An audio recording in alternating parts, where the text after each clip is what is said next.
બધાને good morning સવારનું જય માતાજી।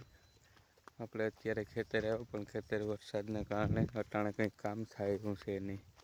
આ જુઓ ખેતરનો નજારો, અટાણે કંઈ કામ થાય એવું છે જ નહીં। આ જુઓ ખેતરનો નજારો। આપણી ચેનલને ભાઈ નવા હોય બધા સબસ્ક્રાઈબ કરી લેજો।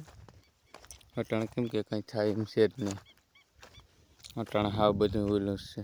આ જોવો નજારો, કેમ કે આ હાંભો ખાલી અમે અહીં નદવા આવ્યા હતા। આટલું બાકી છે, હવે વરસાદના કારણે આ બધું બંધ કરવામાં આવ્યું થોડુંક છે તે હવે પછી વરાપ દે ક્યારે લઈ લે। આજનો બ્લોક અહીંયા મિની બ્લોક પૂરો થાય છે, પછી પાછા ખરે કન્ટિન્યુ ભાઈ પાછા બ્લોકની અંદર, તો આને અહીંયા પૂરો કરીએ ભાઈ।